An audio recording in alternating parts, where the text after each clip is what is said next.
Orienter les femmes vers leur autonomisation et favoriser leur leadership, c'est l'objectif de la feuille de route sur les triples types genre, élection, réforme. Le coup d'envoi a lieu hier au Centre international de conférence de Bamako.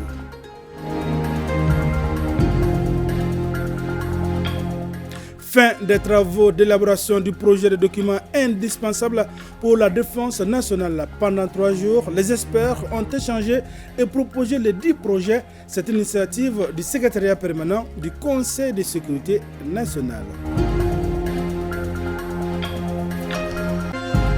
Mesdames, Messieurs, bonjour et bienvenue à ce journal. Genre, élection, réforme. La feuille de route sur les triples types a été lancée hier au Centre international de conférence de Bamako. Elle permet d'orienter les femmes vers leur autonomisation et favoriser leur leadership. Le point avec Awa Ditma Kamara. Centre international des conférences de Bamako ce jeudi matin. L'atmosphère est cordiale. Madame Kamara Fatoumata, perdue dans les papiers. Ce document de 60 pages qu'elle tient en main lui permet désormais de ne plus être un bétail électoral pour un parti politique. Son objectif du jour est atteint.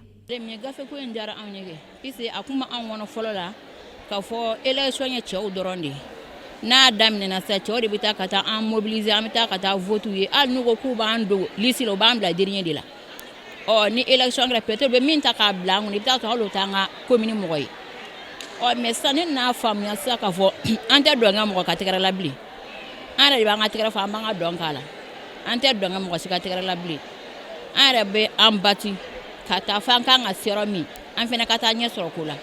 La défense des droits des femmes, leur place dans les fonctions nominatives et électives, le genre, la politique constituent donc des priorités majeures pour les autorités de la transition.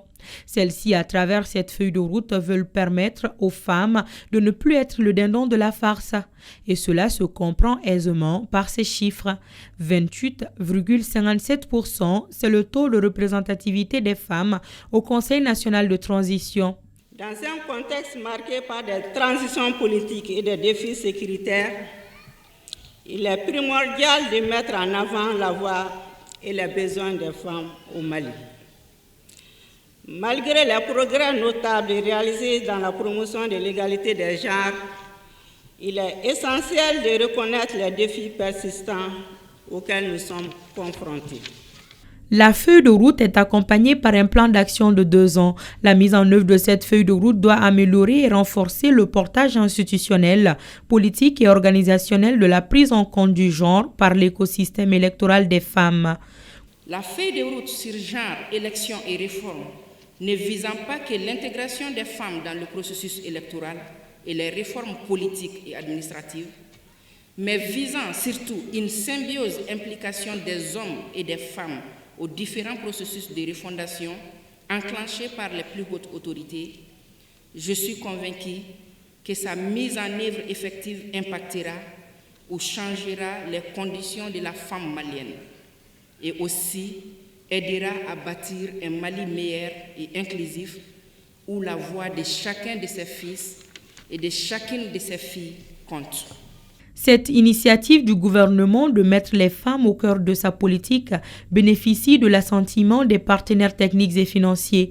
Ils voient en cela un bel avenir pour cette couche importante dans l'ancrage de la gouvernance. La réalisation de l'objectif du développement durable, ODD 5, lequel a été identifié par le gouvernement du Mali comme un des ODD accélérateurs, et qui vise l'égalité des sexes et l'autonomisation des femmes et des filles, suppose de s'attaquer aux causes structurelles des inégalités constatées en vue d'intégrer systématiquement la dimension genre dans les politiques et réformes institutionnelles et administratives, y compris dans les processus démocratiques. Dans tous les pays, il faut absolument la participation effective de la femme dans les institutions de l'État, mais aussi dans la prise de décision et aussi dans comment nos lois sont formulées. Et cette feuille de route vraiment met en lisière la façon dont le pays va travailler dans les mois à venir pour pouvoir assurer la participation effective des femmes dans ce processus. Des engagements forts qui réconfortent les autorités de la transition dans leur démarche. Je voudrais rappeler ici le rôle prépondérant que les femmes ont joué et continuent de jouer dans le processus de refondation de notre pays. Leur forte implication dans les travaux des Assises nationales de la refondation, de la campagne référendaire et du vote de la Constitution du 22 juillet 2023, marquant l'avènement de la 4e République, a apporté un saut particulier aux résultats probants auxquels nous sommes parvenus. La feuille de route sur genre, élection et réforme qui vient d'être présentée nous conforte davantage dans la vision de son Excellence le Président de la Transition, chef de l'État, son Excellence le colonel Assimi Goïta, vision suivant laquelle le développement durable exige la participation équitable des hommes et des femmes à la vie publique, y compris la politique. Un grand pas est donc franchi à travers cette mobilisation grandiose. Les femmes, dans leur majorité, se reconnaissent dans ce document. Un document qui devrait servir de base pour leur épanouissement.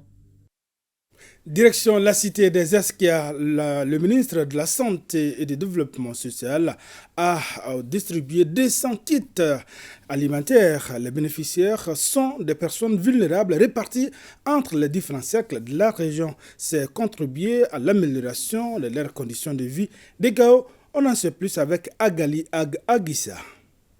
La visiteuse du jour est en terrain connu.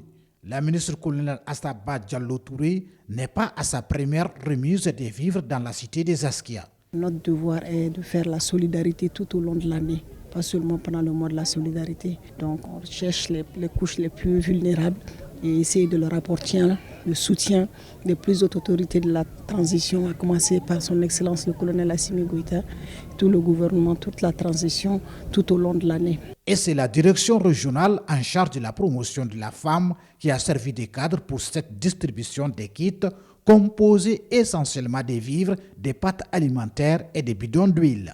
200 kits, c'est pour apporter notre solidarité et notre compassion à cette population qui est vraiment résiliente, cette population qui supporte tout malgré les difficultés. Je remercie tous les membres qui nous ont donné ça, que le bon Dieu protège le Mali, qu'il y a la tranquillité au Mali. Le chef de l'exécutif régional, le général de brigade Moussa Traoré, très satisfait de cette chaîne de solidarité envers les couches vulnérables, n'a pas manqué de remercier les hautes autorités pour ce geste. Les couches vulnérables des cercles de Bourem, Ansongo et Al-Mostrat n'ont pas été oubliées. Restons à Gao. Le ministre de la Jeunesse et des Sports, chargé de l'instruction civique et de la constitution citoyenne, a rencontré les jeunes. Cet échange direct avec la jeunesse a permis à Abdelkassim Ibrahim Fomba de recenser leurs préoccupations et les difficultés que la jeunesse fait face à Idrissa Maïga. C'est dans la salle de conférence de la direction régionale de la jeunesse et des sports de Gao que le chef du département de la jeunesse et des sports, de l'instruction civique et de la construction citoyenne a rencontré les jeunes de la région. Ce cadre d'échange vise à les écouter et recenser leurs problèmes pour mieux les comprendre afin d'apporter des solutions. Vous êtes des meilleurs conseils pour nous qui voulons poser des actes ici. Donc à vous de dire ce que vous pensez. Poser toutes les questions. Tout ce que nous sommes en mesure de faire, je vous le dirai. Ce que nous ne sommes pas en mesure de faire, je vous le dirai également. Nous sommes là pour construire les choses et nous allons y arriver, Inch'Allah. Au cours des échanges, les leaders des jeunes ont posé des questions sur les recommandations des États généraux de la jeunesse, la situation du CNJ, le chômage des jeunes de Gao qui travaillaient au compte de la MINUSMA, la création de l'AES, le retrait du Mali de la CEDEAO et bien d'autres. À toutes ces questions, le ministre Fomba a répondu avec promptitude. Par rapport aux recommandations des États généraux de la jeunesse, nous avons remis au président. À la suite, il nous a demandé de retravailler les recommandations, mais en mettant sur un plan prioritaire, court terme, moyen terme et long terme. Ces recommandations ont été bouclées, les documents ont été imprimés et renvoyés au président. Concernant le Conseil national de la jeunesse, lorsque je suis arrivé, il y avait un problème. Donc il fallait arrêter l'hémorragie. Il ne s'agit pas de dissoudre le CNJ, mais il faut restructurer. Pour les leaders de la jeunesse et les autorités communales, c'est un honneur d'échanger avec le ministre de la Jeunesse. Il y a eu des discussions à bâton rompu. Les points qui ont été soulevés au ministre étaient vraiment des points très très importants pour la jeunesse. Et il est parvenu quand même à donner certaines pistes de réflexion par rapport même à la restructuration de la jeunesse et même la politique nationale de la jeunesse que le ministère tutelle veut mettre en pratique. Aujourd'hui, comme l'a dit le président, c'est le mandat de la jeunesse. S'il réussit, c'est la jeunesse qui a réussi. Alors je crois de ce fait, le ministre est dans les pas de ce qui a été demandé par son Excellence le président de la transition, Assimi Goïta. La rencontre a été sanctionnée par une prise de vue pour immortaliser le passage du ministre de la Jeunesse dans la cité des Askia. La lecture de la loi 2014-049 du 19 septembre 2014, l'organisation et le contrôle des services publics, l'installation des services d'audit au sein des départements ministériels, en lieu et place des inspections, sont autant de recommandations qui ont sanctionné les travaux de la session sur l'organisation et le fonctionnement du système gouvernemental et administratif. Les détails avec Ba Traoré. Après 3 jours de réflexion sur les textes relatifs à l'organisation et au fonctionnement du gouvernement, les participants ont formulé d'importantes recommandations. Ces conclusions s'inscrivent dans la dynamique d'harmonisation des textes réglementaires pour la bonne conduite des affaires de l'État. Ce que nous préconisons, c'est la relecture d'une façon générale de ce texte en question afin qu'il soit adapté au contexte actuel. Mais l'une des innovations majeures que l'on peut retenir, c'est quand même la création des services d'audit au sein de tous les départements ministériels. Donc nous avons fait en sorte que certaines inspections soient maintenues. Et ça, c'est dans les départements stratégiques. Cette session, axée en grande partie sur la loi 049 du 19 septembre, présente beaucoup d'enjeux pour le ministère délégué chargé des réformes politiques et institutionnelles.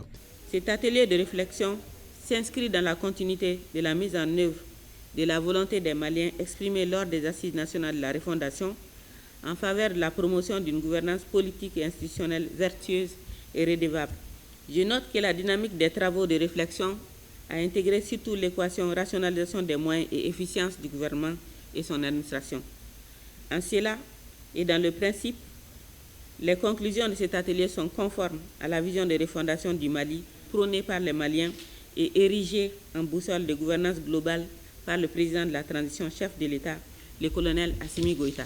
Selon le ministre délégué Fatoumata Diko, les recommandations issues de ces travaux seront des grands apports dans le cadre du processus d'aide à la prise de décision par les autorités du pays. Fin d'une autre session, cette fois-ci sur l'élaboration du document de politique de sécurité nationale et de stratégie nationale de sécurité. Durant 3 jours, les experts ont élaboré un projet de document indispensable pour notre outil de défense. La dite rencontre est initiée par le secrétariat permanent du Conseil de sécurité nationale, Boubacar Bablé Touré. Au terme de 3 jours d'intenses débats et de réflexions, les acteurs en charge d'élaborer la politique de sécurité nationale et de stratégie nationale de sécurité sont parvenus à un résultat. Celui d'un projet de document qui prend en compte toutes les réalités en lien avec les questions de sécurité de notre pays. Les concepts sont ce qu'ils sont, mais chaque pays y met l'acception qui sied à sa vision et fait le choix de l'approche qui lui convient pour assurer la cohérence d'ensemble de sa sécurité. Notre pays a choisi d'écrire une politique de sécurité nationale et d'élaborer une stratégie de sécurité nationale pour la cohérence des efforts. C'est la voie royale choisie qui devra permettre de prendre son destin en main en anticipant les risques et les menaces, les crises et les catastrophes susceptibles d'affecter ses intérêts vitaux. Par l'élaboration de ce document indispensable pour notre outil de défense, c'est une importante étape qui vient ainsi d'être franchie dans le cadre de la prévention et la gestion des crises dans notre pays. Une première dans l'histoire de la République. Même avec ces documents, on ne sera jamais suffisamment prêt pour gérer les crises, car l'on ne saurait tout prévoir. Et en matière de sécurité, seul l'inattendu est le plus certain. Il s'agit tout au moins d'être proactif, d'exploiter les prémices afin de ne jamais se trouver en défaut complet de capacité face à une crise ou face à une catastrophe. Cet atelier, qui est une première, sera suivi de la présentation du projet de document aux forces vives du pays avant sa validation par le Conseil de sécurité nationale. Une démarche qui se veut inclusive avant sa mise à disposition au gouvernement du Mali.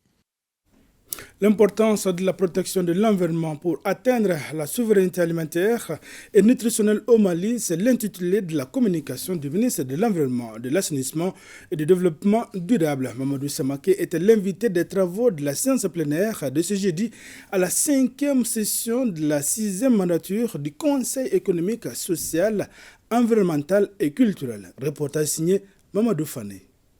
La souveraineté alimentaire et nutritionnelle au cœur des travaux de la 5e session de la 6e mandature du Conseil économique, social, environnemental et culturel. Pour l'atteinte de cet objectif, les forêts jouent un rôle capital dans la préservation de la biodiversité à travers la protection des terres cultivables. La plénière du jour a permis au ministre de l'Environnement, de l'Assainissement et du Développement durable et à son staff de présenter toutes les stratégies mises en place pour la restauration de l'écosystème et permettre au Mali d'atteindre la souveraineté alimentaire et nutritionnelle. Nous sommes un pays très riche en ressources naturelles, mais aujourd'hui nous sommes confrontés à une exploitation illégale et abusive de ces ressources-là. Donc nous avons vu vraiment l'accent sur ces volets-là. Comment, avec les conseillers, en tout cas dégager des perspectives pour renforcer la préservation, la durabilité des ressources que nos grands-parents, que nos parents nous ont léguées. Les échanges ont été très riches, très fructueux. Cela dénote aussi de l'intérêt des conseillers. Nous avons présenté quelques perspectives au niveau du département qui sont en cours pour pouvoir arriver à bout des problèmes auxquels nous sommes confrontés. Il va falloir également qu'à travers nos recommandations, que l'État puisse prendre en charge si réellement les soucis est que nous puissions atteindre cette souveraineté alimentaire et nutritionnelle. Les échanges entre le ministre de l'Environnement, de l'Assainissement et du Développement durable et les membres du Conseil économique, social, environnemental et culturel ont été l'occasion pour évoquer les questions d'assainissement. Le ministre a rassuré les membres du Conseil que le gouvernement travaille sur ce domaine pour donner un bon cadre de vie aux Maliens. Ainsi prend fin ce journal. Merci d'avoir été de notre. À demain, Inch'Allah, même heure, même plateau et pour d'autres informations. Bon Juma à tous.